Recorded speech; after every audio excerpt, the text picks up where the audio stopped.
prisoners. In Iowa, about a third of people in prison have a serious mental illness.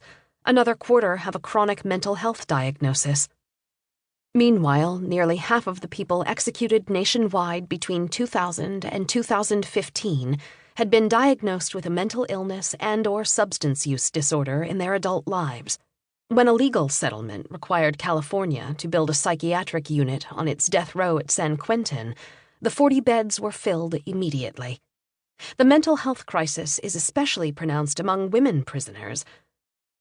One study by the U.S. Bureau of Justice Statistics found that 75% of women incarcerated in jails and prisons had a mental illness, as compared with just over 60% and 55% of men, respectively. A more recent study showed that 20% of women in jail and 30% in prison had experienced serious psychological distress in the month before the survey, compared with 14% and 26% of men, respectively. Although the overall number of people behind bars in the United States has decreased in recent years, the proportion of prisoners with mental illness has continued to go up. In 2010, about 30% of people at New York's Rikers Island jail had a mental illness. In 2014, the figure rose to 40%, and by 2017, it had gone up to 43%. Studies of the most frequently arrested people in New York, Los Angeles, and elsewhere have found that they are far more likely than others to have mental illness, to require antipsychotic medications while incarcerated, and to have a substance use problem. That there are so many people with mental illness locked in our jails and prisons is but one piece of the crisis. Along with race and poverty, mental illness has become a salient feature of mass incarceration, one that must be accounted for in any discussion about criminal justice reform.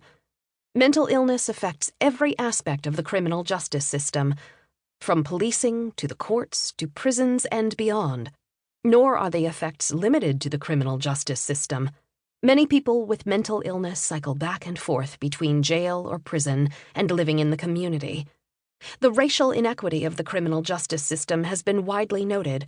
It is estimated that 1 out of every 3 African American men and 1 of every 6 Hispanic men born in 2001 will be arrested in their lifetimes. But for Americans with serious mental illness, it is estimated that as many as 1 in 2 will be arrested at some point in their lives. It's not just arrests. 1 in 4 of the nearly 1,000 fatal police shootings in 2016 involved a person with mental illness, according to a study by the Washington Post. The Post estimated that mental illness was a factor in a quarter of fatal police shootings in 2017, too. People with mental illness are among the most disadvantaged members of our society, and when they end up in the criminal justice system, they tend to fare worse than others. People with mental illness are less likely to make bail and more likely to face longer sentences. They are more likely to end up in solitary confinement, less likely to make parole, and more likely to commit suicide. Yet jail and prison have become, for many people, their primary means of getting mental health care.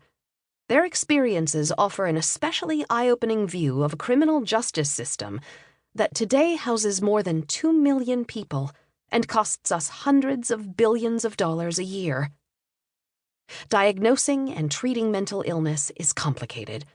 Unlike physical diseases like diabetes or cancer, there is no definitive test, and our assumptions about what constitutes craziness have continued to shift over the centuries. In biblical times and still today in some cultures, seeing visions or hearing voices is an indication of holiness, not madness. I spoke to the mother of a man with severe mental illness who recalled telling her son that the voice he heard couldn't be Jesus because Jesus would never say such awful things. Others might consider it a sign of mental illness to hear Jesus saying anything, good or bad. Even medical understanding of sanity is ever-changing. As recently as 1973, the Diagnostic and Statistical Manual of Mental Disorders, the preeminent guide to psychiatric diagnosis and treatment, listed homosexuality as a disease. It was not until 1987 that homosexuality was completely removed from the DSM. Beyond the difficulties of diagnosis, finding an effective way to treat serious diseases such as bipolar disorder or schizophrenia is often a matter